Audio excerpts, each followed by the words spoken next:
بسم اللہ الرحمن الرحیم۔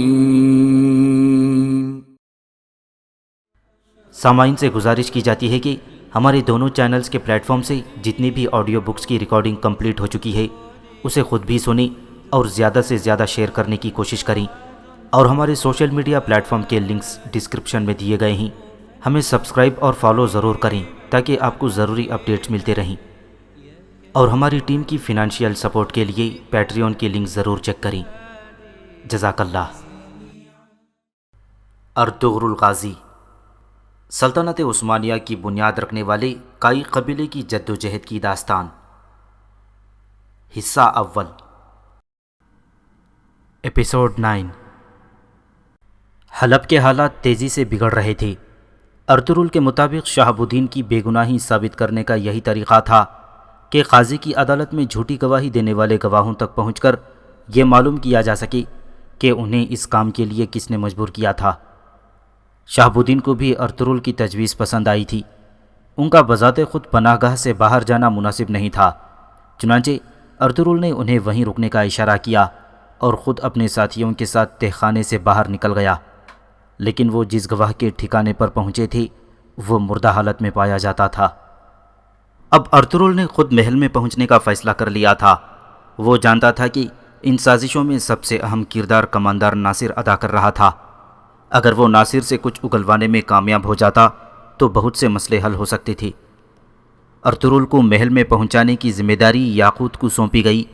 یاقوت جانتا تھا کہ اس خطرناک کام میں ارطغرل کی جان بھی جا سکتی تھی، لیکن وہ حکم ماننے کا پابند تھا۔ منصوبہ تیار کرنے کے بعد ارطغرل اپنے ساتھیوں اور یاقوت کے ساتھ اس مہم پر روانہ ہو گیا، جبکہ شہاب الدین وہیں موجود رہے۔ طے یہ پایا تھا کہ ارطغرل شہاب الدین کے خلاف گواہ دینے والے ایک دکاندار کے پاس جائے گا۔ مخبر کے مطابق کماندار ناصر نے وہاں ارطغرل اور اس کے ساتھیوں کی گرفتاری کے لیے جال بچھا رکھا تھا۔ ارطغرل کو وہاں جا کر ناصر کے سپاہیوں سے الجھنا اور پھر گرفتار ہو جانا تھا۔ اسی دوران روشان، بابر اور یاقوت کی ذمہ داری تھی کہ جیسے بھی ممکن ہو سکے وہ لوگ آسماں کو زندہ حالت میں محل سے باہر لائیں، جو کہ اس مقدمے کی اہم ترین گواہ تھی۔ طے شدہ منصوبے پر منوعاً عمل کیا گیا تھا۔ جب ارطغرل گواہ کے ٹھکانے پر پہنچا تو کماندار ناصر کے سپاہی وہاں پہلے سے موجود تھے۔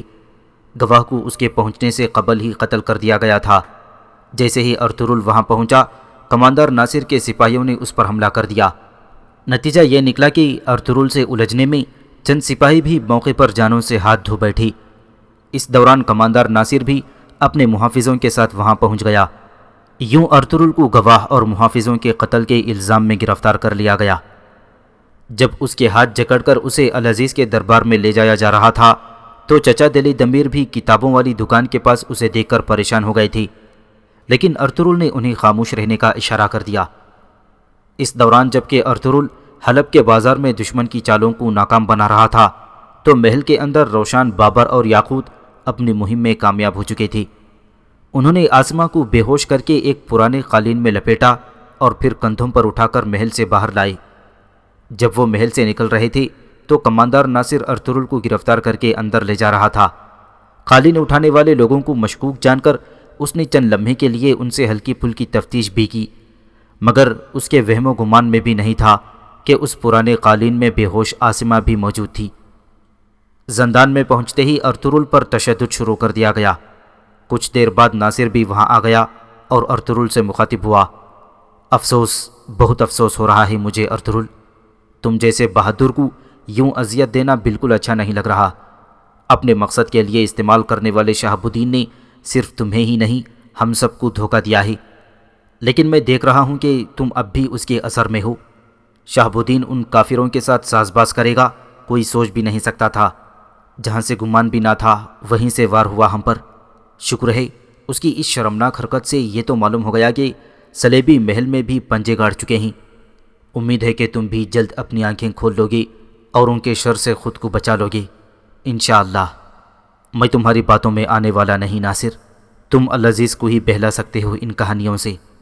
ارطغرل شیر کی طرح دہاڑا۔ بڑی غلطی کر رہے ہو تم ارطغرل، خود پر رحم نہیں آتا تو اپنے بابا پر ہی ترس کھاؤ۔ دشوار گزار راستے، اوپر سے غضب کی سردی، جانتے ہو کہاں ہے وہ؟ حلب کی سرحد پر پڑے ہیں۔ وہ نئی سرزمین پر آباد ہونے کے لیے العزیز کی زبان سے جاری ہونے والے ایک حکم کے منتظر ہیں۔ امیر عالی قدر صرف اتنا چاہتے ہیں کہ ان کے والد کے قاتلوں سے ساز باز کرنے والا شخص جو بدقسمتی سے ان کا ماموں ہے اپنے انجام کو پہنچے۔ اگر تم اپنی غلطی مان لو اور شہاب الدین کو ہمارے حوالے کر دو تو میری درخواست پر تمہیں نئی سرزمین پر آباد ہونے کی اجازت مل جائے گی۔ کماندار ناصر نے تکبر سے کہا، غداری کے عوض ملنے والی سرزمین کائی قبیلے کے لیے وطن نہیں، صرف ایک جہنم ہوگی۔ ارطغرل کو ثابت قدم دیکھ کر کماندار ناصر نے سپاہی کو اشارہ کیا تو وہ الٹے لٹکے ہوئے ارطغرل کو ٹھنڈے پانی میں غوطے دینے لگا تھا۔ روشان بابر اور یاقوت قالین میں لپٹی ہوئی عاصمہ کو لے کر تہ خانے میں پہنچ چکی تھی۔ جب انہوں نے قالین کو زمین پر رکھ کر جھٹکے سے کھولا تو چیختی چلاتی عاصمہ سیدھی شہاب الدین کے قدموں میں جا گری۔ شہاب الدین کو سامنے دیکھ کر عاصمہ کا چہرہ زرد پڑ گیا تھا۔ جب اسے اپنے بچاؤ کی کوئی تدبیر دکھائی نہ دی تو وہ شہاب الدین کے پاؤں پکڑ کر ان سے اپنی غلطیوں کی معافی مانگنے لگی۔ بند کرو یہ رونا دھونا، اب میری آنکھیں نقابوں کے پیچھے چھپے چہرے پہچاننے لگی ہیں، شہاب الدین نے سخت لہجے میں کہا۔ اگر آپ کو لگتا ہے کہ میں غدار ہوں تو ایک لمحہ بھی نہ سوچیں اور موت کے گھاٹ اتار دیں مجھے، عاصمہ روتے ہوئے بولی۔ نہ تمہاری اور نہ ہی میری زندگی کی ایک تنکے سے بھی بڑھ کر کوئی اہمیت ہے عاصمہ۔ اب بولو، تمہارے علاوہ اور کون کون صلیبی موجود ہے محل میں؟ صلیبیوں نے محل پر قبضے کے کیا کیا منصوبے بنا رکھے ہیں؟ شہاب الدین نے سوال کیا۔ کیا کہوں میں آقا، کاش مجھے اسی وقت موت آ جائے تاکہ آپ کے چہرے پر شک کی پرچھائیاں دیکھنے کا گناہ تو نہ کر سکیں یہ آنکھیں۔ عاصمہ بلک بلک کر رو رہی تھیں۔ بند کرو یہ مگر مچھ کے آنسو، مجھے سچ سچ بتا دو کہ ایسا کیوں کیا تم نے میرے ساتھ؟ شہاب الدین نے سخت لہجے میں پوچھا۔ میرے آقا، میں نے کوئی غداری نہیں کی، بخدا عدالت میں بالکل سچی گواہی دی تھی میں نے، جو ان آنکھوں نے دیکھا تھا وہی بیان کیا تھا میں نے۔ خدا کے لیے میرے آقا مجھ پر غداری کا گھنونا الزام نہ لگائیں، آخر میرا گناہ کیا ہے؟ عاصمہ کا بیان سن کر شہاب الدین خاموش ہو گئے۔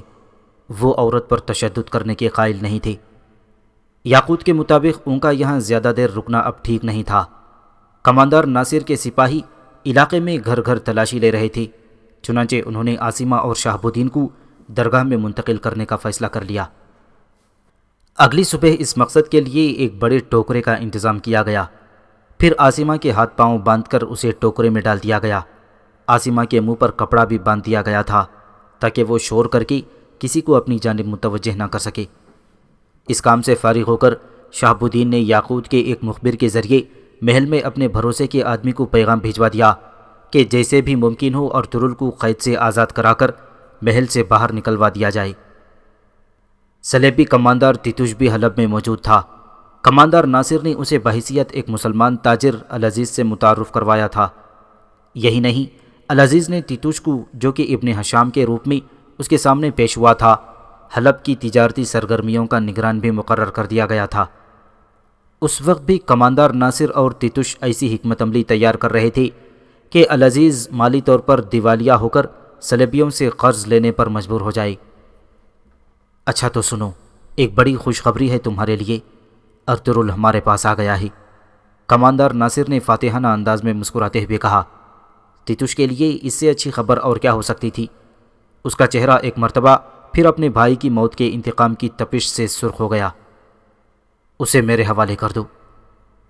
تھوڑا صبر کرنا سیکھو میرے جلد باز دوست، میں پہلے اس احمق کو چارہ بنا کر شہاب الدین کو جال میں پھنسا لوں، اس کے بعد ارطغرل تمہارا ہے۔ کماندار ناصر نے تیتوش کے کندھے پر ہاتھ رکھ کر سمجھایا تو وہ نہ چاہتے ہوئے بھی خاموش ہو گیا۔ اگلے روز شہزادہ نعمان اپنی بیٹی حلیمہ سے ملنے محل میں پہنچا تو العزیز نے اسے اپنے روبرو طلب کر لیا۔ العزیز کے پاس اس وقت کماندار ناصر اور صلیبی کماندار تیتوش بھی موجود تھے۔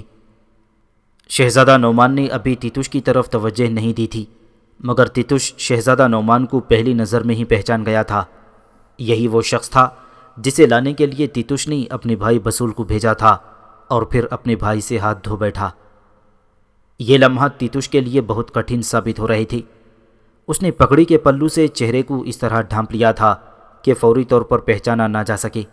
شہزادہ نعمان اسے بخوبی جانتا تھا۔ اگر العزیز کے سامنے یہ راز فاش ہو جاتا تو تیتوش کی ہر سازش خاک میں مل جاتی۔ ابھی وہ اپنے بچاؤ کی ترکیب سوچ رہا تھا کہ العزیز نے احترام سے شہزادہ نعمان کو قریب بلوا لیا اور بولا، میں آپ کو حلب کے 2 بہت اہم لوگوں سے ملوانا چاہتا ہوں۔ ابھی اس کی بات مکمل نہیں ہوئی تھی کہ دروازہ کھلا اور ایک سپاہی بدحواسی کے عالم میں العزیز کے سامنے پیش ہوا۔ یہ کیا گستاخی ہے سپاہی، تیری ہمت کیسے ہوئی بنا اجازت اندر آنے کی؟ العزیز نے غصے سے چلایا۔ امیر علی قدر، کماندار ناصر کے حکم سے کارروائی کی تو بہت سنسنی خیز بات سامنے آئی ہے، اسے ایک ہنگامی صورتحال سمجھے۔ عالم پناہ جان کی امان چاہتا ہوں۔ سپاہی کی بات پر العزیز نے اسے اپنی آمد کا مقصد بیان کرنے کی اجازت دے دی۔ کماندار کی ہدایت پر ہم نے محل کا کونا کونا چھان مارا ہے۔ اب ہمیں یقین ہو گیا ہے کہ خادمہ خاص عاصمہ محل سے اغوا کی جا چکی ہے۔ یہ کیا کہہ رہا ہے ناصر؟ العزیز نے چونک کر کماندار ناصر کی طرف دیکھا۔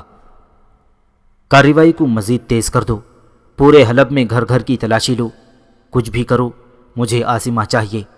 یاد رکھنا، ہر صورت میں زندہ اور صحیح سلامت، سمجھے تم؟ حکم سن کر ناصر نے ادب سے اسبات میں سر ہلایا اور پھر اجازت لے کر کمرے سے باہر نکل گیا۔ تیتوش نے بھی موقع سے فائدہ اٹھا کر اپنی مشکل آسان کر لی تھی۔ وہ کماندار ناصر کے ساتھ ہی کمرے سے نکل آیا تھا۔ کچھ دیر بعد وہ کماندار ناصر کے کمرے میں موجود تھے۔ کیا سوچا ہے؟ اب کیا کریں گے ہم ناصر؟ اگر افتالیہ نے کچھ بک دیا تو؟ تم اسے جانتے نہیں ہو تیتوش، وہ کوئی ایسی بات نہیں کرے گی جس سے سلیبی کسی مشکل میں پڑے، اس بارے میں بے فکر ہو جاؤ، ناصر نے تسلی دی۔ انسان کتنا ناقابل اعتبار ہے، یہ بات تم نے ابھی تک نہیں سیکھی۔ ہم اس خطرے سے آنکھیں بند نہیں کر سکتے، افتالیہ کو ہر صورت تلاش کرنا ہوگا۔ یہ تو یقین ہے نا وہ محل میں کہیں موجود نہیں؟ تیتوش نے پوچھا۔ ہاں، ناصر نے سر ہلایا۔ ذرا سوچو، پچھلے دنوں محل میں کوئی عجیب یا غیر معمولی بات ہوئی ہے کیا؟ ایسا تو کچھ نہیں ہوا۔ ارطغرل کو پکڑ کر زندان میں ڈالا تھا، اس کے علاوہ تمام معمول کے کام ہیں۔ اسی لمحے کماندار ناصر کے ذہن میں بجلی سی چمکی۔ اسے وہ بات یاد آ گئی تھی جب کچھ لوگ ایک قالین لے کر محل سے باہر جا رہے تھے۔ وہ چونک کر اٹھ کھڑا ہوا۔ محافظ، آیا جان ام الخیر کو میرے پاس بھیجو۔ جیسے ہی آیا جان کمرے میں داخل ہوئی، تیتوش اٹھ کر کمرے سے باہر چلا گیا۔ جب ناصر نے ام الخیر آیا جان سے اس قالین کے بارے میں دریافت کیا تو انہوں نے لا علمی کا اظہار کر دیا۔ ام الخیر کو یہ بات بالکل پسند نہیں آئی تھی کہ کماندار ناصر نے انہیں تفتیش کے لیے طلب کر لیا تھا۔ چنانچہ کماندار ناصر نے ان سے معذرت کی اور پھر احترام سے واپس بھیج دیا، لیکن وہ پراسرار قالین اس کے ذہن میں اٹک کر رہ گیا تھا۔ سردار سلیمان شاہ کا پیغام ملتے ہی گلدارو نے اپنی رفتار بڑھا دی اور بلا تاخیر حلب پہنچ گیا۔ جب وہ کاروان سرائے میں پہنچا تو اپنے والد کو صحتیاب دیکھ کر اس کی خوشی قابل دید تھی۔ سردار سلیمان شاہ نے بھی بیٹے کا استقبال گرمجوشی سے کیا اور پھر اسے سینے سے لگا لیا تھا۔ کردوغلو بھی گلدارو کے ساتھ ہی آ گیا تھا۔ وہ اس وقت بھی اپنی وفاداری اور خدمات کا ڈھنڈورا پیٹتا دکھائی دے رہا تھا۔ عبد الرحمن سے صورتحال معلوم ہو چکی ہے، اب ہم کیا کریں گے میرے آقا؟ آپ کے ذہن میں کیا آ رہا ہے؟ اس نے ارطغرل کی گرفتاری کی طرف اشارہ کیا۔ پل صراط پر کھڑے ہیں ہم کردوغلو، کسی مصیبت میں پھنسے بغیر، جان دیے جان لیے بغیر یہ مسئلہ حل کرنا ہے۔ سلیمان شاہ نے جواب دیا۔ میرا بھائی کیسی اذیتیں سہ رہا ہوگا، گلدارو کے لہجے میں کرب تھا۔ وہی سلیبی ہیں اس سازش کے پیچھے، سلیمان شاہ نے کہا۔ اچھا میری بات اب غور سے سنو، کل ہم ہر صورت حلب جائیں گے، وہاں سے یا تو سرزمین لے کر لوٹیں گے یا پھر اپنی جانیں بھی قربان کر دیں گے، اور کوئی راستہ نہیں ہے۔ اور ارطغرل؟ گلدارو نے پوچھا۔ معلوم کریں گے کہ اس پر کیا الزام ہے، جو پتہ چلے گا اس کے مطابق کارروائی کریں گے۔ گلدارو، تم یہاں سے واپس قبیلے کے پڑاؤ چلے جانا، وہاں کے حالات سنبھالنا اور ساتھ ساتھ انہیں جنگ کے لیے تیار رہنے کی بھی ہدایت کرنا۔ پھر وہ چچا دلی دمیر کی طرف متوجہ ہوئے۔ دلی دمیر، بڑی تعداد میں ہتھیار بنانے ہوں گے ہمیں، کچھ بھی ہو سکتا ہے۔ آپ بے فکر رہیں میرے آقا، دلی دمیر نے پرجوش لہجے میں کہا، جبکہ یہ سن کر کردوغلو کے چہرے پر ہوائیاں اڑنے لگی تھیں۔ ارطغرل پر تشدد جاری تھا۔ اسے ایک شکنجے میں جکڑ کر پانی میں غوطے دیے جا رہے تھے کہ شہاب الدین کے ایک وفادار سپاہی نے قید خانے میں پہنچ کر باقی سپاہیوں کو کھانے کے لیے باہر بھیج دیا اور موقع ملتے ہی ارطغرل کو شکنجے سے آزاد کرانے میں کامیاب ہو گیا۔ اس مقصد کے لیے اس نے اپنے ہی ایک سپاہی کو موت کے گھاٹ بھی اتار دیا تھا۔ آپ جلدی سے سپاہی کی وردی پہن لیں، ہمیں فوراً یہاں سے نکلنا ہوگا، اس نے ارطغرل سے کہا، اور کچھ دیر بعد ارطغرل اس سپاہی کے ساتھ زندان سے باہر آ گیا۔ اسی دوران کماندار ناصر بھی وہاں پہنچ گیا تھا۔ جب اس نے زندان کو خالی دیکھا تو غصے سے آگ بگولا ہو گیا اور سپاہیوں کو ہر طرف پھیل کر ارطغرل کو ڈھونڈنے کا حکم دیا تھا۔ اس نے اپنے سپاہیوں کو سختی سے ہدایت کی تھی کہ ارطغرل کے فرار کی خبر کسی صورت العزیز تک نہیں پہنچنی چاہیے۔ ادھر ارطغرل اس سپاہی کے ساتھ آگے بڑھتا چلا جا رہا تھا۔ بس میری حد یہیں تک ہے محترم، آپ اس طرف چلے جائیں، سیدھا ناصر کے کمرے کی طرف نکلیں گے۔ بہت خطرناک آگ میں کود پڑے ہیں آپ، خدا آپ کی حفاظت کرے۔ ایک راہداری میں پہنچ کر ارطغرل کو آزاد کرانے والے سپاہی نے اپنی بے بسی کا اظہار کر دیا۔ اب وہ مزید مدد کرنے سے قاصر تھا۔ یاقوت نے صحیح کہا تھا، تم واقعی دلیر آدمی ہو۔ ارطغرل نے اس کی تعریف کرتے ہوئے شکریہ ادا کیا اور آگے بڑھ گیا۔ ابھی وہ چند قدم آگے بڑھا تھا کہ سامنے سے آنے والے دو سپاہیوں نے حملہ کر دیا۔ ارطغرل نے مہارت سے ان کا حملہ روکا اور پھر بنا وقت برباد کیے دونوں کو موت کے گھاٹ اتار دیا۔ ان سے فارغ ہونے کے بعد وہ جلد ہی ناصر کے کمرے میں موجود تھا۔ اسے وہاں پہنچے چند لمحے گزرے تھے کہ ناصر بھی ان کے نکمے ساتھیوں کو کوستا ہوا اندر آ گیا۔ ارطغرل اس کی آواز سنتے ہی ستون کے اوٹ میں ہو گیا تھا۔ ناصر بے چینی سے کمرے میں ٹہل رہا تھا کہ موقع پاتے ہی ارطغرل اوٹ سے باہر آ گیا اور پلک جھپکتے میں ناصر کے گلے پر تلوار رکھ دی۔ کیا چاہتے ہو تم ارطغرل؟ وہ ارطغرل کو سامنے دیکھ کر بوکھلا گیا تھا۔ تمہاری اصلیت حلب کے لوگوں کو بتانا چاہتا ہوں۔ ارطغرل نے تلوار کا دباؤ گلے پر بڑھا دیا۔ پھر تو تمہیں مجھے مار ڈالنا ہوگا، جیتے جی تو میں تمہیں کچھ نہیں بتاؤں گا، ناصر نے جواب دیا۔ تو کیا خود کو تڑپ تڑپ کر جان دیتے دیکھ سکو گے تم؟ اتنے بہادر نہیں ہو تم ناصر، گیدڑوں میں اتنی ہمت نہیں ہوتی، تمہارا چہرہ کفن کی طرح سفید پڑا ہوا ہے۔ ارطغرل نے اس کی آنکھوں میں جھانکتے ہوئے کہا، تمہیں ذرہ برابر بھی اندازہ نہیں کہ تم نے کتنی بڑی طاقت سے ٹکر لی ہے ارطغرل۔ صلیبی تمہارا اور تمہارے قبیلے کا نام و نشان مٹا دیں گے۔ مارنا چاہتے ہو تو مار دو مجھے، ذرا خوف نہیں مجھے۔ ناصر کی آواز میں کپ کپاہٹ تھی۔ میرے تعاقب میں تم نے اپنے بہترین سپاہی بھیجے تھے جو کبھی واپس تمہارے پاس نہیں آئے۔ مجھے تو ان کی تعداد بھی یاد نہیں۔ وہ سب میرے نزدیک خارش زدہ کتوں سے زیادہ اہمیت نہیں رکھتے۔ تم بھی انہی میں سے ایک ہو۔ جہاں اتنے مار دیے وہاں ایک اور سہی، مجھے کوئی فرق نہیں پڑتا۔ ارطغرل اس کی گردن کاٹنے ہی والا تھا کہ ناصر نے نئی چال چل دی۔ اگر میرا بال بھی بھیکا ہوا تو جس کی خاطر تم نے اتنی اذیتیں سہی ہیں وہ شہزادی حلیمہ اپنی جان سے ہاتھ دھو بیٹھے گی۔ تم کہنا کیا چاہتے ہو؟ ارطغرل چونکا۔ کیا تم ہمیں بے وقوف سمجھتے ہو ارطغرل؟ ہر بات پر نظر ہے ہماری۔ اگر مجھے کچھ بھی ہوا تو شہزادہ نعمان، حلیمہ سلطان، اس کا بھائی شہزادہ شہیر اور تمہارا ساتھی نورگل سب اپنی جان سے جائیں گے۔ میں نے یہ سب کچھ بہت پہلے سے ہی سوچ رکھا تھا۔ کماندار تیتوش کا تیر تو حلیمہ سلطان کی جان نہ لے سکا، مگر میرے پاس بے شمار آدمی ہیں محل میں یہ کام کرنے کے لیے۔ یہ سن کر ارطغرل نے ایک گہری سانس لیتے ہوئے تلوار پیچھے کر لی۔ کیا ہوا ارطغرل؟ ہاتھ کانپنے لگے ہیں کیا میری گردن کاٹتے ہوئے؟ مرد بنو، خوفزدہ کیوں ہو گئے؟ مارنا ہے تو مار ڈالو مجھے۔ ناصر طنزیہ انداز میں مسکرایا۔ پہلے ایک ایک کر کے میں تمہارے وفاداروں کو مار ڈالوں گا، پھر قسم کھاتا ہوں کہ تمہیں اپنے ہاتھ سے قتل کروں گا۔ ارطغرل کی بات مکمل نہیں ہوئی تھی کہ کماندار ناصر کے دو سپاہی اندر آ گئے۔ جیسے ہی انہوں نے ناصر کو مشکل میں دیکھا وہ ارطغرل پر حملہ آور ہو گئے۔ ارطغرل بھی چوکس تھا، اس نے چند لمحوں میں ان دونوں کو موت کے گھاٹ اتار دیا تھا۔ ناصر کو وہیں چھوڑ کر ارطغرل کمرے سے باہر آیا تو دور سے آنے والے سپاہی اس کے تعاقب میں دوڑ پڑے۔ ارطغرل تیزی سے آگے بڑھا اور پھر ایک راہداری میں مڑتے ہی سامنے دکھائی دینے والے کمرے کی طرف لپکا، لیکن وہ اس لمحے دیکھ چکا تھا کہ ایک جوان لڑکی اسے وہاں چھپتا دیکھ چکی تھی۔ چند لمحے میں تعاقب کرنے والے سپاہی بھی وہاں پہنچ گئے تو لڑکی نے چلا کر محافظوں کی توجہ دوسرے راستے کی طرف مبذول کر دی اور وہ سب اسی طرف نکل گئے۔ ان کے جاتے ہی لڑکی آگے بڑھی اور ارطغرل کو کمرے سے نکال کر اپنے ساتھ ایک محفوظ مقام پر لے گئی۔ یہاں آپ بالکل محفوظ ہیں، اس جگہ کا علم کسی کو نہیں۔ آپ کون ہیں؟ ارطغرل نے پوچھا تو لڑکی دھیرے سے مسکراتے ہوئے بولی، میں لیلا ہوں، آپ نے جس شخص کی جان بچائی میں ان کی بھانجی ہوں، وزیر اعظم شہاب الدین میرے ماموں ہیں۔ لڑکی نے اپنا تعارف کروایا۔ یعنی العزیز کی بہن ہیں آپ؟ ارطغرل چونکا۔ جانتی ہوں، میرے ماموں کو بھائی کے چنگل سے کس طرح بچایا آپ نے، جان پر کھیل کر انہیں نکال لے گئے آپ، دشمن نہیں ہوں میں آپ کی۔ اس نے العزیز کے ذکر کو نظر انداز کر دیا تھا۔ حلب میں کون دوست ہے اور کون دشمن کچھ پتہ نہیں چلتا، ارطغرل نے کہا۔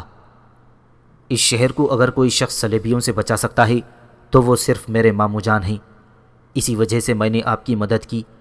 ماموں جان کا دوست میرا بھی دوست ہے، لیلا نے جواب دیا۔ ایسا تو نہیں کہ دوست کے روپ میں دشمن نکلیں آپ؟ ہرگز نہیں، آج رات آپ یہیں گزاریں، صبح ہوتے ہی آپ کو یہاں سے نکال دوں گی۔ لیلا نے روشن دیا اور اس کی طرف بڑھا دیا۔ ظاہر ہے اور کوئی چارہ بھی تو نہیں، ارطغرل نے جواب دیا اور لیلا خاموشی سے واپس چلی گئی۔ کچھ دیر بعد وہ دوبارہ آئی تو اس کے پاس کچھ چیزیں تھیں۔ کچھ کھا لیجئے گا، جنگ میں طاقت بحال رکھنا لازمی ہے، ساتھ ہی آپ کے لیے لباس بھی لائی ہوں، یہی پہن کر صبح آپ کو یہاں سے نکلنا ہوگا۔ میرے لیے خود کو مزید خطروں میں نہ ڈالیں، ارطغرل نے اس کا شکریہ ادا کیا۔ میں تو صرف یہ چاہتی ہوں کہ ماموں جان جس طرح پہلے وزیر اعظم تھے پھر سے ہو جائیں۔ ابھی ہر طرف سخت پہرا ہے، صبح تک اسی پر گزارا کریں، میں آپ کو محل سے نکالنے کی کوئی تدبیر کرتی ہوں۔ اصل مسئلہ محل سے نکلنا نہیں بلکہ ناصر ہے، تمام سازشوں کا تانا بانا اسی نے بنا ہے۔ ارطغرل نے لیلا سلطان کو محل میں اپنی موجودگی کے مقصد سے آگاہ کیا تو اس کا منہ حیرت سے کھلا رہ گیا۔ جب تو دعا کرے تو اپنی کوٹری میں جا کر دروازے کا پردہ گرا دے اور خدا کی نظر سے جو پوشیدہ ہے دعا کر، تب تیرا خدا جو پوشیدگی میں دیکھتا ہے تجھے اجر دے گا، اور تو بت پرستوں کی طرح رٹے رٹائے جملے نہ دہرایا کر۔ وہ لوگ یہ سمجھتے ہیں کہ بہت بولنے کے باعث ان کی دعائیں سنی جائیں گی، تو ان کی مانند مت بن، کیونکہ تیرا رب تیرے مانگنے سے پہلے ہی تیری تمام حاجتوں سے واقف ہے۔ تو یہ دعا کر کہ اے میرے رب میرے نبیوں کا نام بلند کر دے، آمین۔ ایزاڈورا نے دعا مکمل کر کے صلیب کا نشان بنایا اور شہر کی جانب دیکھا۔ ان دنوں شہر اسی کے زیر نگرانی تھا۔ وہ دھیرے دھیرے اسے عیسائیت کی طرف راغب کر رہی تھی۔ یہ ذمہ داری استاد اعظم اور کارڈینل تھامس نے اسے سونپی تھی۔ دعا کے بعد دونوں سونے کے لیے اپنے اپنے بستر پر پہنچ گئے۔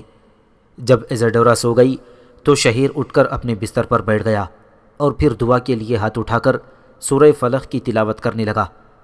دعا پڑھ کر اس نے ہاتھ چہرے پر پھیرے اور سونے کے لیے لیٹ گیا۔ رات کے پچھلے پہر جب قلعے کے باسی سو رہے تھے، عارفین پادری کے بھیس میں اپنے کمرے سے نکلا اور زندان میں پہنچ گیا۔ وہاں چند پہرے دار بھی موجود تھے جو نورگل کی نگرانی کر رہے تھے۔ عارفین نے وہاں موجود پہرے داروں کو اپنی جانب متوجہ کر کے مشروب پیش کیا اور بولا، یہ لو میرے بچوں، خداوند کے نام کا جام پیو، تمہارا یہ مقدس فریضہ یقیناً تمہیں جنت کا حقدار بنائے گا۔ شیطان کے پیروکار اس روح کو خداوند یسوع مسیح کے راستے پر لانا لازم ہے۔ عارفین نے پہیے پر بندھے ہوئے نورگل کی طرف اشارہ کرتے ہوئے کہا اور چھاگل سے گلاسوں میں مزید مشروب انڈیلتے ہوئے محافظوں سے مخاطب ہوا، لو میرے بچوں، جاؤ یہ مقدس مشروب اپنے بھائیوں کو بھی دو تاکہ وہ بھی ثواب سے محروم نہ رہیں۔ سپاہی گلاس تھامے دوسرے سپاہیوں کی طرف چل دیا جو تھوڑے فاصلے پر کھڑے تھے۔ اس کے جاتے ہی عارفین نورگل کے قریب آ گیا۔ میرے شیر جوان، کیسے ہو نورگل؟ یہ لو پانی پیو۔ اس نے پانی سے بھری چھاگل نورگل کے خشک ہونٹوں پر لگائی تو پیاسا نورگل غٹا غٹ پانی پی گیا۔ بس بہت جلد تمہیں یہاں سے نکال لے جاؤں گا، تھوڑا صبر اور پھر تم آزاد ہوگی۔ یہ وعدہ ہے تم سے۔ اس نے نورگل کا حوصلہ بڑھایا۔ اللہ جانتا ہے ان جیسے سفاک لوگ کبھی نہیں دیکھے میں نے۔ نورگل نے اس کی طرف دیکھ کر کہا، شہیر کو اور تمہیں صحیح سلامت یہاں سے نکال لے جاؤں گا انشاءاللہ۔ عارفین پرعزم تھا۔ اللہ کرے، لیکن اگر میں شہید ہو جاؤں تو قبیلے جا کر انہیں بتانا کہ میں نے کتنا ظلم سہا ہے، اور میری منگیتر شاہینہ سے کہنا کہ نورگل ایک پل کو بھی تمہیں نہیں بھولا۔ اتنا خوفناک تشدد کیا گیا مگر تمہاری یاد ہر پل رہی۔ شاہینہ کو یقین دلانا کہ میں اس سے بہت بہت محبت کرتا ہوں۔ انشاءاللہ یہ سب تم خود کہو گے شاہینہ سے۔ تم سے وعدہ ہے میرا، بہت جلد آزاد کرا لوں گا تمہیں۔ عارفین نے اسے پانی پلایا اور واپس جاتے ہوئے بولا، یا صبور پڑھتے رہو یا صبور۔ یہ کہہ کر عارفین واپس چلا گیا اور نورگل یا صبور کا ورد کرنے لگا۔ وہاں سے عارفین کا رخ ایزاڈورا کے آرامگاہ کی طرف تھا۔ وہاں اسے شہیر سے ملنا تھا۔ عارفین دروازہ کھول کر دبے پاؤں اندر داخل ہو گیا۔ ایزاڈورا اور شہیر گہری نیند سو رہے تھے۔ اس نے احتیاط سے شہیر کو جگا کر خاموش رہنے کا اشارہ کیا اور اس کا ہاتھ تھام کر کمرے سے باہر نکل آیا۔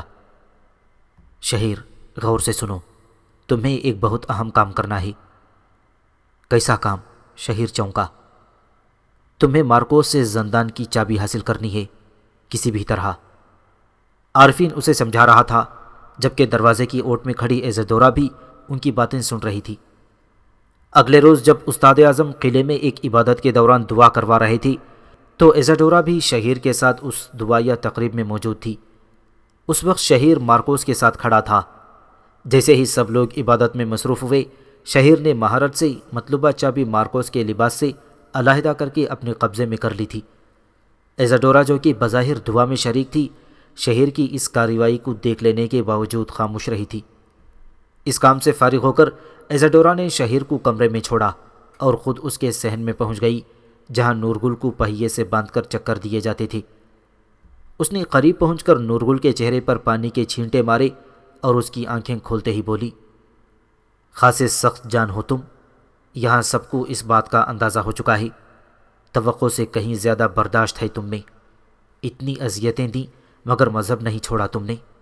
آفرین، یہ بہادری کی نشانی ہے اور میں بہادروں کو پسند کرتی ہوں۔ ایزاڈورا بولے جا رہی تھی لیکن نورگل نے اس کی باتوں پر بالکل توجہ نہیں دی۔ چنانچہ وہ چند لمحے توقف اختیار کرنے کے بعد گویا ہوئی، تم بولتے بھی کم ہو، مگر ایک نام سن کر تم یقیناً بول اٹھو گے، شاہینہ۔ بے ہوشی کے عالم میں بار بار یہی نام لے رہے تھے تم۔ کیا وہ تمہاری محبوبہ ہے؟ ایزاڈورا کی یہ کوشش بھی ناکام رہی تھی۔ نورگل اب بھی خاموش تھا۔ مطلب قسم کھا لی ہے کہ کچھ نہیں بولو گے؟ ٹھیک ہے تو میں جا رہی ہوں۔ ایزاڈورا مایوسی کے عالم میں دروازے کی طرف بڑھی۔ مجھ سے کیا جاننا چاہتی ہو؟ اپنے باپ کے قاتل کا پتہ؟ ہاں، بابا کے بارے میں۔ زندان میں کبھی داخل نہیں ہوئی مگر جانتی ہوں وہاں جونی نامی ایک قیدی ہے۔ زندان میں تو بس ایک مسلمان قیدی ہے جس کا نام عمر ہے۔ اس قیدی سے تم صرف ایک بات پوچھنا کہ وہ ایزاڈورا نامی کسی لڑکی کو جانتی ہے۔ اگر اس کا جواب ہاں ہے تو تمہاری آزادی کے لیے اپنی جان پر کھیل جاؤں گی۔ ایزاڈورا نے کہا۔ اس کے لہجے میں آس تھی۔ اس کا جواب تم تک کیسے پہنچاؤں؟ نورگل نے پوچھا۔ شہزادے شہیر کے ذریعے، ایزاڈورا نے جواب دیا تو نورگل خاموش ہو گیا۔ کارڈینل تھامس کوئی تحریر لکھنے میں مصروف تھا کہ استاد اعظم پرجوش انداز میں وہاں پہنچ گیا اور اس کی طرف دیکھتے ہوئے طنزیہ لہجے میں مخاطب ہوا، پاپا اعظم کو جو مکتوب آپ نے لکھی تھی اب ان کی کوئی اہمیت نہیں رہ گئی میرے عزیز دوست کارڈینل تھامس۔ ظاہر ہے جب یہ معلوم ہو گیا تمہیں تو یہ بھی جان لیا ہوگا کہ ان میں کیا لکھا تھا پیٹریشو۔ کارڈینل تھامس کا لہجہ پرسکون تھا۔ دیکھ لیا آپ نے جاسوسی کا کیسا نظام ہے ہمارا۔ ہمارے وسائل لامحدود ہیں اور ساری دنیا پر صلیبی حکمران قائم کرنے کا جو منصوبہ ہے وہ بہت جلد کامیابی سے ہمکنار ہوتا دیکھیں گے آپ۔ لیکن ابھی مجھے اتنی دلچسپی نہیں اس منصوبے میں۔ اگر آپ کو پاپا اعظم بنا دیں تو یہ دلچسپی کافی بڑھ جائے گی پیارے دوست تھامس۔ استاد اعظم نے کھلے لفظوں میں ایک بڑی پیشکش کر دی تو کارڈینل تھامس کی آنکھوں میں چمک سی آ گئی تھی۔ وہ اپنی کرسی سے اٹھ کھڑا ہوا اور چند قدم آگے بڑھا۔ بوسے کے لیے اپنا ہاتھ استاد اعظم کی جانب بڑھا دیا۔ جواباً استاد اعظم نے مسکرا کر گھٹنے زمین پر ٹیکے اور اس کے ہاتھ پر بوسہ دے دیا۔ اب کارڈینل تھامس کا ہاتھ استاد اعظم کے کندھے پر تھپکی دے رہا تھا، جو یقیناً صلیبیوں کے لیے اچھی خبر تھی۔ سردار سلیمان شاہ حلب روانہ ہو چکے تھے۔ کردولو دلی دمیر اور الیاس فقی بھی ان کے ہم سفر تھے۔ حلب شہر میں داخل ہو کر وہ سیدھے درگاہ پہنچ گئے، جہاں روشان اور بابر پہلے سے موجود تھے۔ دونوں نے سینے پر ہاتھ رکھ کر سلیمان شاہ کو تعظیم پیش کی اور پھر تفصیل سے تمام حالات و واقعات بیان کر دیے۔ کچھ دیر بعد وزیر اعظم شہاب الدین بھی وہاں پہنچ گئے۔ سلیمان شاہ ان سے گرم جوشی سے ملے اور کہا، شہاب الدین بھائی، آپ نے ہمارے قبیلے کی بہتری کے لیے جو کوششیں کی ہیں وہ سب ہمیں روشن اور بابر سے معلوم ہو گیا ہے۔ آپ پر آنے والی مصیبت کا بھی بتایا ہے انہوں نے۔ اگر مناسب سمجھیں تو ہم آپ کو ایسی جگہ لے جاتے ہیں جہاں آپ بالکل محفوظ رہیں گے۔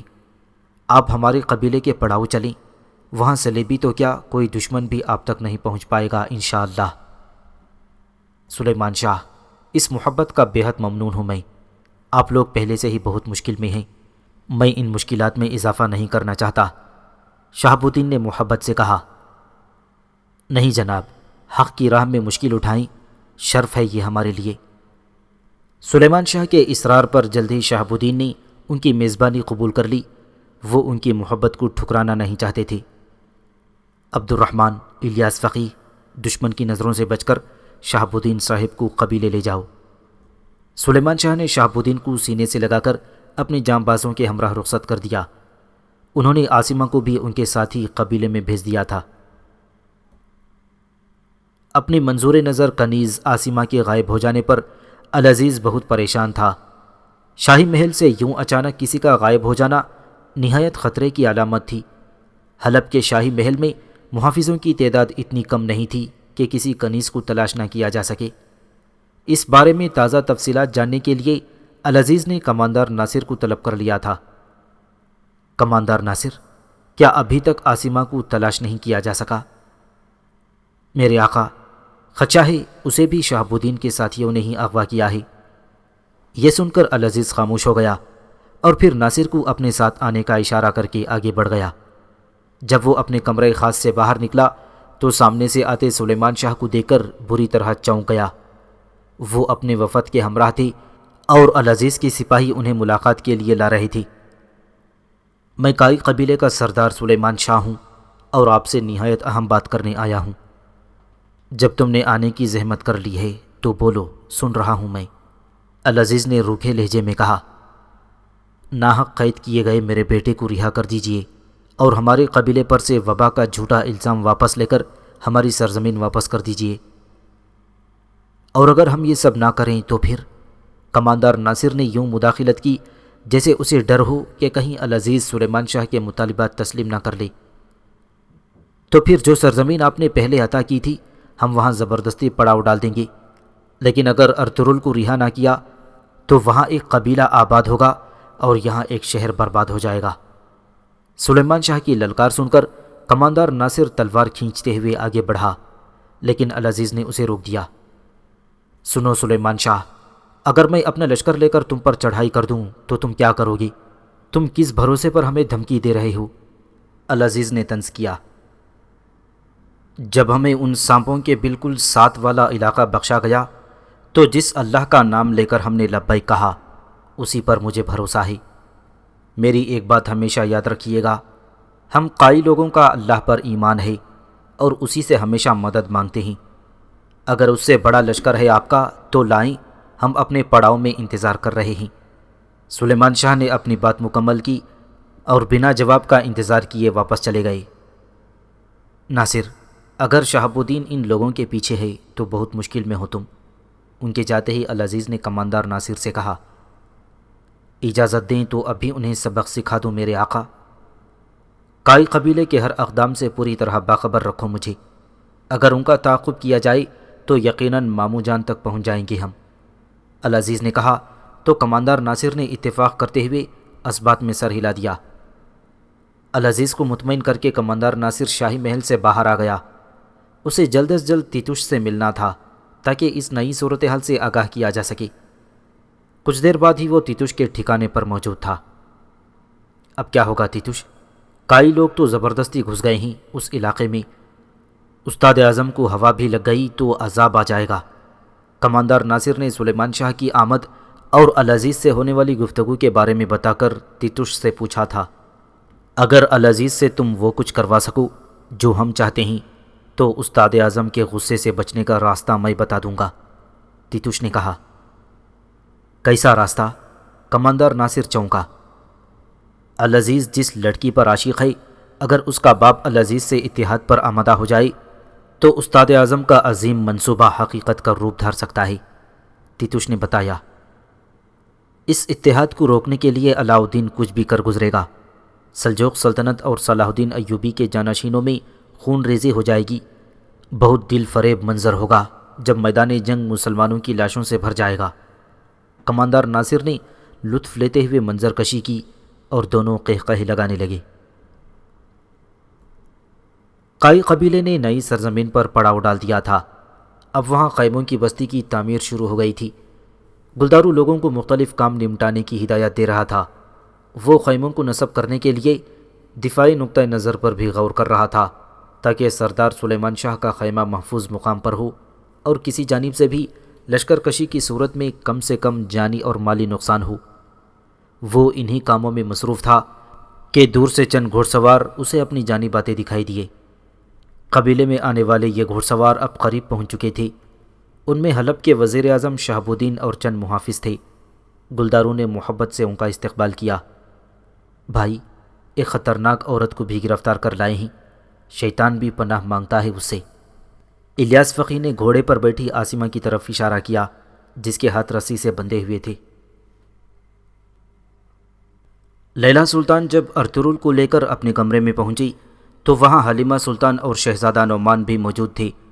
اندر داخل ہوتے ہی انہوں نے دروازہ احتیاط سے بند کر دیا۔ ارطغرل حلیمہ کو یوں اچانک اپنے سامنے پا کر حیران رہ گیا تھا۔ کچھ ایسی ہی حالت حلیمہ کی بھی تھی۔ جس شخص کے لیے وہ بہت پریشان تھی اب وہ اس کے سامنے موجود تھا۔ ارطغرل، حلیمہ، وہ دونوں بمشکل ایک دوسرے کا نام ہی لے پائے تھے۔ لیلا سلطان کے لیے ان دونوں کا واقف ہونا ایک نیا انکشاف تھا۔ اسی وقت آیا جان ام الخیر بھی وہاں پہنچ گئیں۔ جیسے ہی ان کی نظر ارطغرل کے چہرے پر پڑی ان کا رنگ زرد پڑ گیا اور وہ لیلا سلطان سے مخاطب ہوئی، لیلا، کیا تم اپنے ہوش و حواس میں ہو؟ تم کیسے مدد کر سکتے ہو اس شخص کی، اور تم اسے اپنے کمرے میں کیوں لائیں؟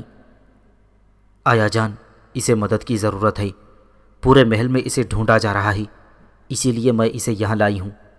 لیلا سلطان نے تفصیل بتائی۔ ہاں، یہی تو میں کہہ رہی ہوں، جس شخص کو پورے محل میں ڈھونڈا جا رہا ہے تم اسے سب سے زیادہ خطرناک جگہ لائی ہو۔ اگر العزیز کو ہوا بھی لگ گئی تو قیامت آ جائے گی۔ آیا جان کے چہرے پر ہوائیاں اڑنے لگی تھیں۔ آ جائے قیامت، اگر بھائی کو علم ہو بھی گیا تو میں ان کے لیے جان پر کھیل جاؤں گی، سمجھ رہی ہیں نا آپ؟ لیلا بھی پرعزم تھی۔ خواتین کو باتوں میں مصروف دے کر ارطغرل شہزادہ نعمان کو کچھ فاصلے پر لے گیا اور ان کی زبانی گزرے واقعات سننے کے بعد بولا، آپ سمجھ نہیں رہے حالات کتنے سنگین ہیں شہزادے۔ صلیبیوں کے مخبر حلب کے گوشے گوشے میں پھیلے ہوئے ہیں۔ آپ ایک سلجوق شہزادے ہیں، شاید یہ بات سرگوشیوں میں بھی پہنچائی جا چکی ہوگی۔ ارطغرل نے شہزادہ نعمان کو سمجھانے کی کوشش کی، جنہوں نے محض وبا کے خوف سے ہمیں سرزمین نہیں دی، وہ آپ میں اتنی دلچسپی کیوں لے رہے ہیں؟ یہ سوچا ہے آپ نے؟ ارطغرل صاحب، اولاد کی پریشانی سمجھ رہا ہوں میں۔ میری ایک اولاد تو کسی کے لیے خطرہ نہیں، جبکہ دوسری کے لیے ابھی صرف دعا ہی کر سکتا ہوں۔ اگر میں اپنی بیٹی کے بہتر مستقبل کے بارے میں کچھ نہ کر سکا تو شاید خود کو کبھی معاف نہ کر سکوں گا۔ میں کس مشکل میں ہوں ارطغرل صاحب، سمجھنے کی کوشش کریں۔ شہزادہ نعمان اپنا موقف بیان کر رہا تھا کہ دروازے پر دستک نے سب کو چونکا دیا۔ ارطغرل اسی وقت آگے بڑھا اور پردے کی اوٹ میں چلا گیا۔ وہ کسی بھی مشکل صورتحال سے نمٹنے کے لیے تیار ہو چکا تھا۔ اسی پل آیا جان نے اٹھ کر دروازہ کھول دیا۔ سامنے ایک محافظ کھڑا تھا۔ حلب کے امیر نے نعمان صاحب کو فوراً طلب کیا ہے۔ اس نے آیا جان سے کہا، خیر ہوگی انشاءاللہ۔ شہزادہ نعمان نے حلیمہ سلطان سے کہا اور سپاہی کے ساتھ العزیز کے پاس چلا گیا۔ جب وہ العزیز کے پاس پہنچا تو کماندار ناصر بھی وہاں موجود تھا۔ خوش آمدید شہزادے صاحب۔ العزیز اسے دیکھتے ہی اٹھ کھڑا ہوا۔ میں شہزادہ تو نہیں عالی قدر، شہزادہ نعمان نے اپنی تاثرات چھپا کر کہنا چاہا تو العزیز نے ہاتھ کے اشارے سے اسے خاموش کرا دیا۔ قطعاً پریشان نہ ہوں شہزادی، آپ کے بارے میں سب کچھ جان چکا ہوں میں۔ کس لیے سلیبی آپ کو مارنا چاہتے ہیں، سلطان علاء الدین کیوں دشمن بن گیا ہے، اور کس نے آپ کے پیچھے کی رائے کی قاتل لگائی، سب جان چکا ہوں۔ سمجھ گیا ہوں کہ کیوں آپ نے خود کو تاجر ظاہر کیا تھا۔ کماندار ناصر کا مخبری نظام واقعی شاندار ہے۔ چھوٹے شہزادے شہیر صاحب اس وقت صلیبیوں کے قبضے میں ہیں، یہ بھی جانتا ہوں میں، اس لیے جو بات کہوں گا وہ بالکل سیدھی ہوگی۔ جی فرمائیے امیر عالی قدر، شہزادے نے گہری سانس لیتے ہوئے کہا۔ اب اپنی شناخت سے انکار ممکن نہیں تھا۔ صلیبیوں کے خلاف جو جنگ میں نے شروع کی ہے، آپ اس میں میرے شانہ بشانہ آ جائیں۔ ایک سلجوق شہزادے کا میرے ساتھ ہونا جنگ میں میرے لیے کامیابی ثابت ہو سکتا ہے۔ اس دوران میں چھوٹے شہزادے شہیر صاحب کو بھی صلیبیوں سے آزاد کرانے کی بھرپور کوشش کروں گا۔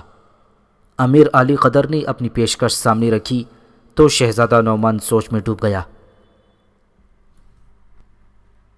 مارکوس سے حاصل کی جانے والی چابی شہیر نے عارفین کے حوالے کر دی تھی۔ یہ چابی ان کی قسمت کا تالا کھولنے میں اہم کردار ادا کر سکتی تھی اور وہ نورگل کو یہاں سے نکال لے جانے میں کامیاب ہو سکتے تھے۔ شہزادے، بس اب بہت جلد میں نورگل کو زندان سے نکال لاؤں گا۔ مقررہ وقت پر آپ بھی برآمدے یا راہداری میں تیار رہیں۔ یاد رہے ہمیں ایک ہی موقع ملے گا۔ پھر اس نے ایک خنجر نکال کر شہزادے شہیر کے حوالے کر دیا تاکہ وہ اپنی حفاظت کر سکے۔ اس دوران چمکتے ہوئے خنجر پر مارکوس کا عکس دیکھ کر عارفین کو علم ہو گیا تھا کہ وہ قریب ہی ستون کے عقب میں کھڑا ان کی باتیں سن رہا تھا۔ مارکوس نے جیسے ہی استاد اعظم کو یہ خبر پہنچائی کہ عارفین اور دانیال دونوں دشمنوں کے آدمی ہیں، استاد اعظم نے ان کی گرفتاری کا حکم دے دیا تھا۔ چنانچہ کچھ ہی دیر میں مارکوس نے اپنی سپاہیوں کے ہمراہ ان دونوں کو گھیرے میں لے لیا۔ اب خاموش رہنا اپنی موت کو دعوت دینا تھا۔ چنانچہ دونوں نے تلواریں نکال لیں اور مقابلہ شروع کر دیا۔ جب لڑائی زیادہ بڑھی تو دانیال نے عارفین کو مشورہ دیا کہ وہ شہزادے شہیر کو لے کر قلعے سے باہر نکل جائے۔ عارفین نے اس کی بات سے اتفاق کیا اور تیزی سے صلیبیوں کی گردنیں کاٹتا ہوا شہزادے شہیر کی تلاش میں آگے بڑھ گیا۔ ابھی اس نے کچھ فاصلہ طے کیا تھا کہ دانیال کی آخری چیخ نے اس کے قدم جکڑ لیے تھے۔ دانیال اپنے فرض کی ادائیگی میں جام شہادت نوش کر گیا تھا۔ وقت بہت کم تھا، وہ لوگ کسی بھی لمحے اس تک پہنچ سکتے تھے۔ عارفین محل کے مختلف کمروں میں شہیر کو تلاش کر رہا تھا۔ اسی لمحے ایک کمرے کا دروازہ کھلا اور ایزیڈورا نے عارفین کو سرگوشی کے سے انداز میں متوجہ کیا۔ ادھر آ جاؤ جلدی سے، میں تمہاری مدد کرنا چاہتی ہوں۔ سوچنے کا وقت نہیں تھا، لہذا عارفین اس پر اعتماد کر کے کمرے میں چلا گیا۔ ایزیڈورا نے فوراً کمرے کا دروازہ بند کر دیا۔ اسی دوران صلیبی سپاہی بھی راہداری میں پہنچ گئے تھے۔ وہ عارفین اور ایزیڈورا کو دیکھ نہیں پائے تھے، اس لیے دوڑتے ہوئے کمرے سے دور نکل گئے۔ اگر کوئی بغیر وجہ کے بھلائی کرتا ہے تو سمجھو وہ بلا وجہ کی مصیبت مول لیتا ہے۔ عارفین نے ایزیڈورا سے کہا، بغیر وجہ کی نہیں، کتاب مقدس کہتی ہے کہ خداوند کی راہ میں بھٹکے ہوئوں کے خلاف کھڑے ہونے والوں کی مدد کرو۔ کیا مطلب؟ عارفین چونکا۔ ظلم کرنے والوں کا کوئی مذہب نہیں ہوتا۔ کھل کر بات بتاؤ مجھے، عارفین نے کہا۔ میرے چچا پیٹریچو نے میرے بابا کو قلعے کے زندان میں بند رکھا ہے۔ کس لیے؟ مسلمان ہونے کے جرم میں۔ ایزیڈورا کی آنکھیں پرنم تھی۔ کیا استاد اعظم کے بھائی مسلمان ہو چکے ہیں، یہ کہنا چاہ رہی ہو تم؟ عارفین نے حیرت سے کہا۔ اندلس کے محی الدین ابن العربی نے میرے بابا کو مسلمان کر دیا تھا۔ چچا جان کو پتہ چلا تو انہوں نے قید کر لیا انہیں۔ ایزیڈورا یہ بات کر رہی تھی کہ دروازے پر دستک سنائی دی اور عارفین تلوار کے دستے پر ہاتھ رکھتے ہوئے ستون کی اوٹ میں ہو گیا تھا۔ ایزیڈورا نے دروازہ کھولا تو سامنے کارڈینل تھامس کھڑا تھا۔ پیاری جان ایزیڈورا، حسین ایزیڈورا، مقدس مریم کی طرح اکیلی اور معصوم ہو تم۔ کارڈینل تھامس نے اسے چھونے کی کوشش کی تو وہ اس سے کچھ فاصلے پر جا کھڑی ہوئی۔ محترم جونی کو میرے ساتھ تمہارے قسطنطنیہ چلنے پر کوئی اعتراض نہیں ہوگا؟ یقیناً۔ تھامس نے شیطانی نظروں سے اس کے سراپے کا جائزہ لیا۔ میرے بابا، اب اعتراض کر بھی نہیں سکتے۔ اب میری بس یہی خواہش ہے کہ قلعے میں رہتے ہوئے اپنی عبادتیں مکمل کروں، ایزاڈورا نے جواب دیا، چاہے اس دوران سفاک دشمن ہماری سرحدوں تک آ پہنچے۔ کون ہے وہ دشمن؟ ایزاڈورا نے مصنوعی حیرت کا اظہار کیا۔ کائی قبیلے کے لوگ جو تمہارے بابا کے قاتل ہیں، لیکن تم بے فکر رہو، میں انتظار کر لیتا ہوں، کوئی مسئلہ نہیں ہے۔ یہ کہہ کر کارڈینل واپس چلا گیا۔ اس کے جاتے ہی عارفین بھی باہر آ گیا۔ خدا را میری مدد کریں، اس جہنم سے مجھے نکالیں، ایزاڈورا نے درخواست کی تو عارفین نے اس بات میں سر ہلا دیا۔ قائی قبیلے میں خیموں کی تنصیب کا کام تیزی سے جاری تھا۔ اس دوران سردار سلیمان شاہ بھی ساتھیوں کے ساتھ واپس آ گئے تھے۔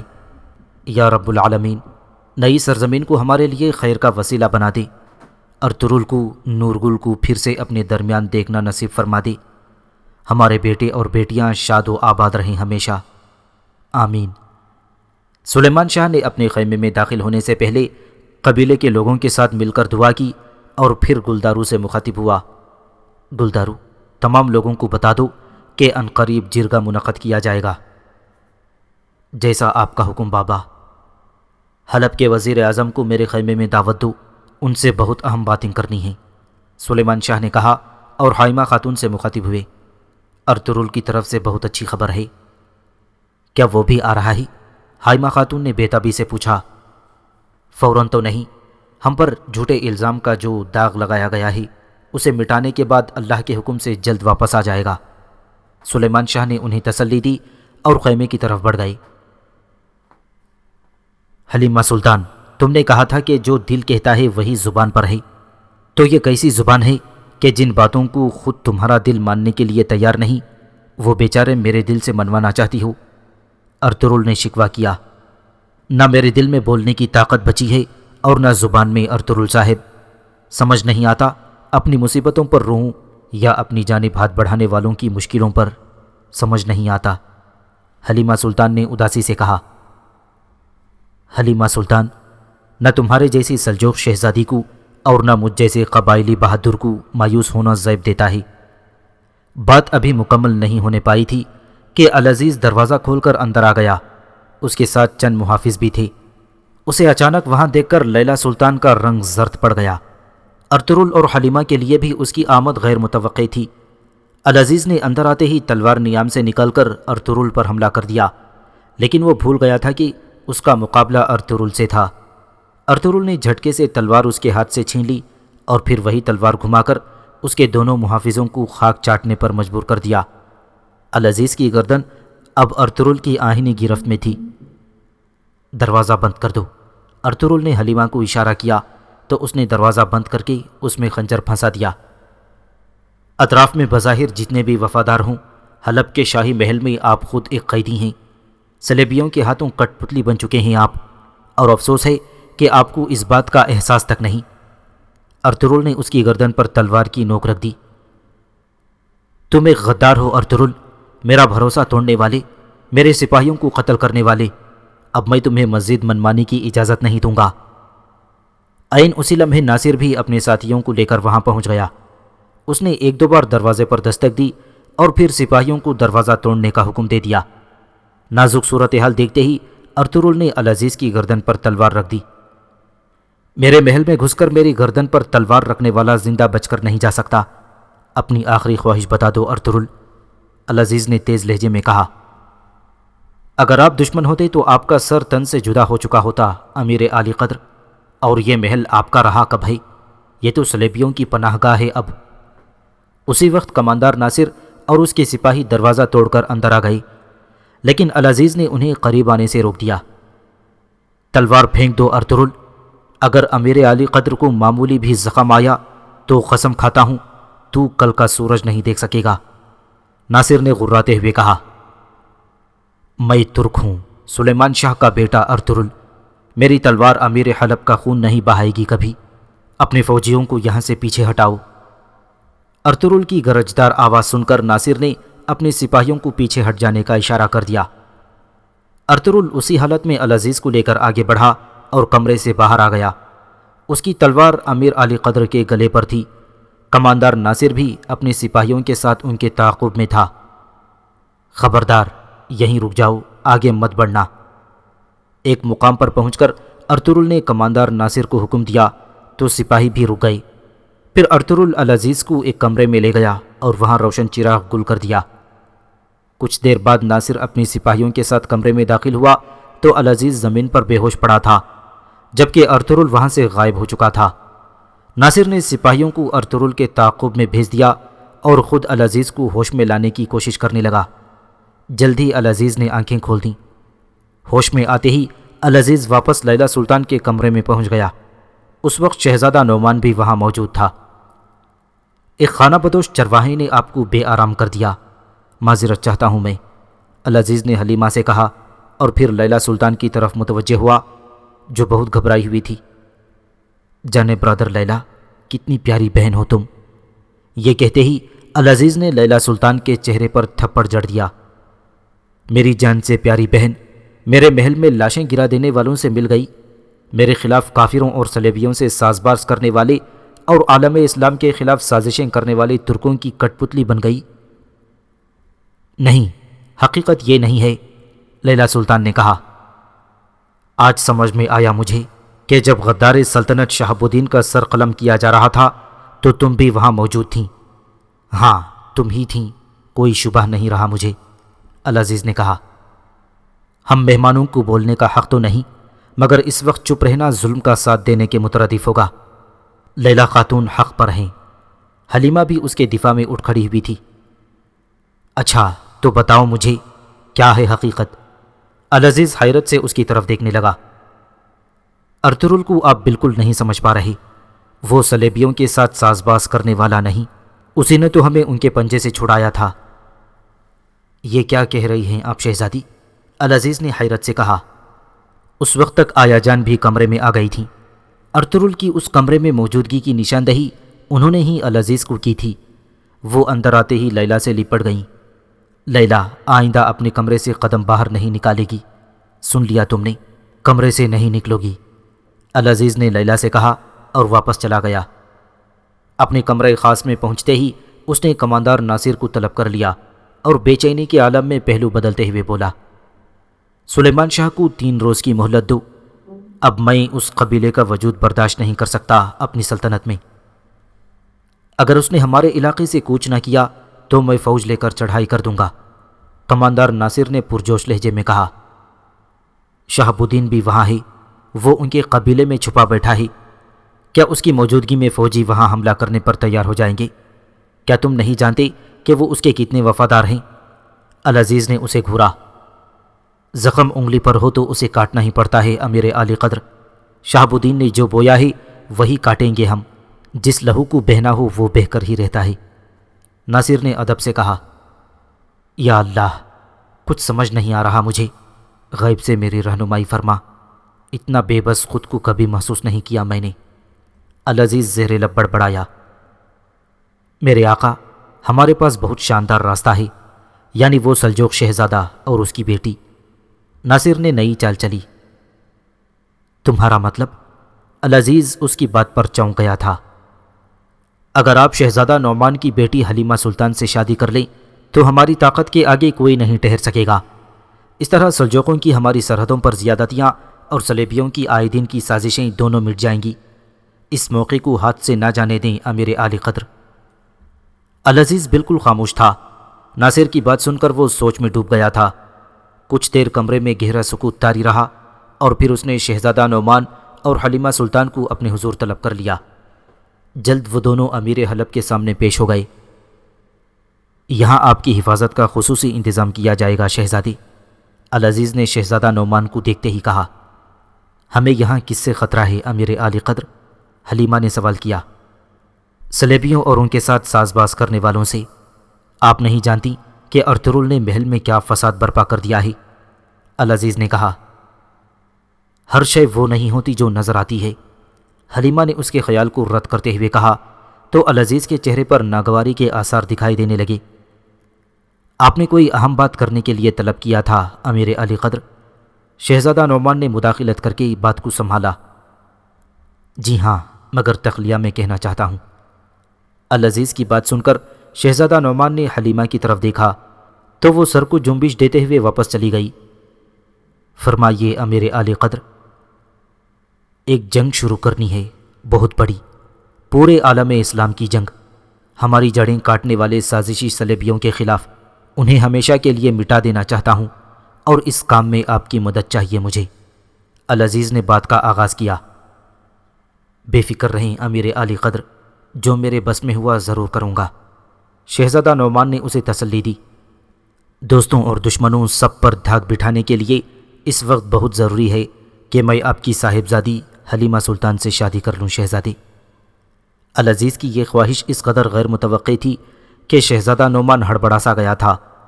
وہ حیرت سے اس کی طرف دیکھ رہا تھا۔ اسے قطعاً امیر حلب سے اس قسم کی خواہش کی توقع نہیں تھی۔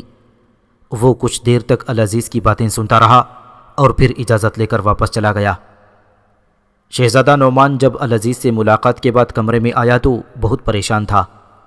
حلیمہ سمجھ گئی تھی کہ ضرور کوئی اہم بات ہے۔ وہ اپنے والد کے پاس جا بیٹھی اور پریشانی کی وجہ پوچھنے لگی، لیکن شہزادہ نعمان نے جواب دینے کے بجائے بات کو ٹال دیا تھا۔